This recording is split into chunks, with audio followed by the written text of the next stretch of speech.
mapagpalang umaga po sa ating lahat. Salamat Panginoon at nandito pa rin po kami kahit nakakaunti po kami. Salamat Panginoon sa iyong presensya. Salamat Panginoon at binigyan mo po kami ng oras upang purihin at pasalamatan ka. Sabi nga sa Isaiah 47, sila ang aking bayan na aking nilalang upang ako'y bigyan ng karangalan. Kaya unang-una po magpapasalamat ako sa Panginoon sa kabila ng mga kalamidad na dumating po sa ating buhay. Hindi po nagkukulang ang Diyos sa atin. Binigyan po tayo ng tirahan, pagkain at kaligtasan po. Salamat Panginoon sa iyong ginawa sa amin.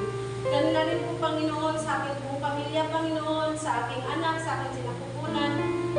Naramdaman ko po Panginoon na lumalaki na po talaga siya. At salamat sa Panginoon at gumagalaw po.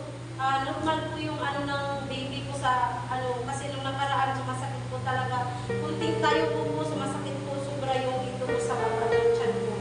Kaya salamat sa Panginoon. Talaga naman ay sa ng iba, sa iniisip ng iba, hindi blessings, pero sa akin napakalaking blessings po talaga ito. At meron po akong mga bagay na hindi may paliwanag sa aking sarili. Kung bago po dumating itong batang ito, napanaginipan ko na po siya. At kagabi napanaginipan ko ulit siya. Lagi ko pong napanaginipan na kambal yung anak ko. Hindi ko po alam kung bakit kambal ang napanaginipan ko. Totoo po yan. Kagabi, kambal na naman daw po yung anak ko. Una daw lumabas, tas mamaya, yung isa na naman ang lumabas. Kaya sabi ni mama ko, parang parang sabi niya, baka may kambal na ang anak ko.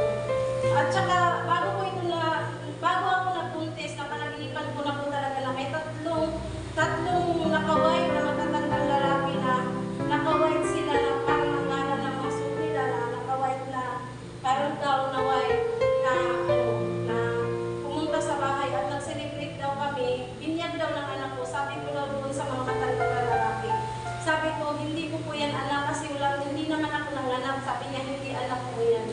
Sabi daw niya, anak ko. Tapos may mga bagay din po ako na hindi may paliwanag kung bakit nagkakaroon ako ng mga gamit sa bahay na gamit ng batang panlalaki. Wala naman kaming gano'n. At saka bago pa po talaga siya as hindi pa nagagamit. Parang sit siya ng sombrero, may siya, gloves, at saka hindi ko pa po nahalungkat ko lang kung bakit nagkaroon ako ng gano'n. Kaya hindi ko talaga may paliwanag. Si mama ko sabi niya, bakit huwag mong ipasuot yan, sabi niya. Sabi ko, ma, baka regalo pa ni Lord sa akin. Talagang wala kaming gano'n. Wala akong gano'n na kulay green, wala akong kulay blue na gamit, na bagong-bago, na hindi pa talaga nagagamit. Kasi bagong-bago pa siya ng gloves, tapos may medyas siya, tapos may sombrero. Dito po siya. Kaya, nangalala ko lang po, mga baraparuan at saka lang po yung mga bibis. Pero dumating po yung dalawang na yun, green at saka blue. Kaya hindi ko po talaga may paliwanag kung saan ang galing yan. Sabi ko, baka nakalimutan ko lang. Basta na ko siya nagkaroon ng gano'n. Hindi ko maintindihan kung saan siya galing. Kasi siya na mga pink, kaya siya na dati white. Gano'n. Kaya salamat Panginoon. Talagang hindi ko may paliwanag sa sarili ko. Totoo po ito talaga. Talagang pinakausap ko si Lord. Sabi ko, Lord, ano ba itong binigay mo sa akin? Sabi ko, talagang totoo po yan na nangyayari. Na hindi ko talaga yan, hindi ko siya, inaasahan na gano'n. Pero may mga himala po si Lord na binigay sa akin talaga. Mula po nung nanaginip ako, hindi ko po inasal 1 year pa bago nangyari. Kaya salamat sa Panginoon. Salamat talaga. Yun lang. Meron pa akong Bible verse na share sa inyo. Ang 139 ng Psalm. Hindi ko na po maalala kung 8 to 9 po ata yun. Yung search me, O God, and know my heart.